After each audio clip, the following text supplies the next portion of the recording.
Somebody's giving them financial information after the fact. They don't have true financial intelligence to make decisions.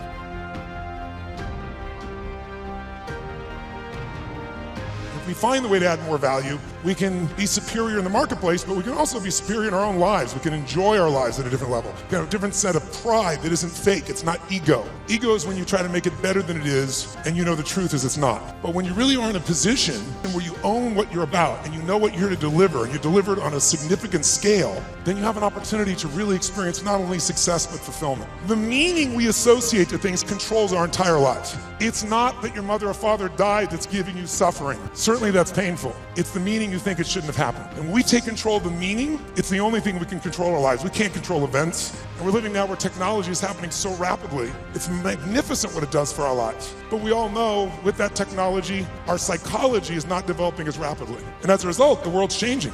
And a lot of us that have learned to engage with technology and use it to maximize, most people in this room, but there's lots of people who use technology to disengage, to be harmful to themselves and to other people. Trying to become successful is an extreme challenge to you and those around you. So when you're listening to people and their feedback and what they think of you, you cannot let their thoughts ruin your attitude, ruin your mindset, or create a devastating path for you to go down. No matter if they say is good or what they say is bad, you cannot let that affect you in any which way. Always focus on what it is that you need to do, not what everybody else is telling you, because some people might hype you up too much when you're actually struggling, and other people are definitely going to bring you down way too much when you're doing the best that you can and you're making great progress, but they just can't see it and they don't understand. So you need to know that you're never better than anybody else, but other people aren't better than you as well. You need to keep a level head and understand that everybody on this planet should be treated the same no matter how successful or how unsuccessful they are. Everybody's at a different starting point in life, and it's all about how you end it, not where you start or where you're going, but how you finish the job. So never assume that people are better than you or that you're better than anybody else, because you don't know what's going on in their life and you don't know what they're trying to do or how they're trying to do it. So it's best to just assume that they are in the same boat as you, trying the best that they can and wanting as much help and wanting the resources and wanting to be as successful as they possibly can one day. So you should go out there and try to help as many people as you possibly can when trying to become successful, and that reward will come in the end.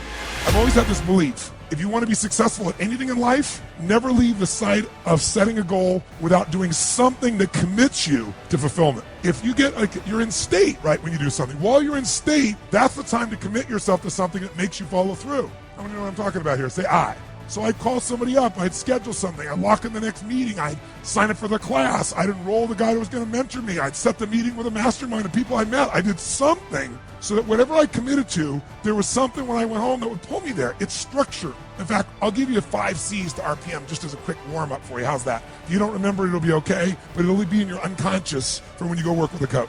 These are the 5 C's. Everything that comes in your mind, anything you can think of, because we're going to basically do a little mini RPM version of things right now. Anything comes to my mind, I'm here, and while you're here doing something, you're driving in your car and you think of an idea for your business or one of your businesses. That if your motive is to serve something greater, there is an energy that comes up inside of you. So I feed 2 million people a year because somebody fed my family when I was 11 years old, and now this year we're feeding 4 million. I want to do more in that area. And every business I'm in, that drive just doesn't go away. What's interesting, since 2008, you've seen most large enterprise companies have really figured out how to respond to the world economic crisis at that time by cutting, right? They figured out how to cut their costs, they grew their bottom lines, and they built up their cash. And so they've done very well. But that was 5 years ago. And it's getting hard to keep cutting. You can't cut your way to growth at this point. So most major corporations are now saying, what do we do about the top line? How do we really grow revenues and sales? And so I built something called Coaching in the Cloud, which we've done for some of the most successful companies in the world. And what it does is it comes in and it revamps the sales process. But the challenge is they've lost some of the disciplines that maximize the process. So we also, though, are showing people how to maximize technology. So I have a patent pending process in a company that's working with everybody from General Electric to Reuters. It's called Knowledge Now. And it allows you to take the knowledge you need instead of learning the old style. We got great technology and an old way of learning, but do it right now. We found it to be really, really impactful.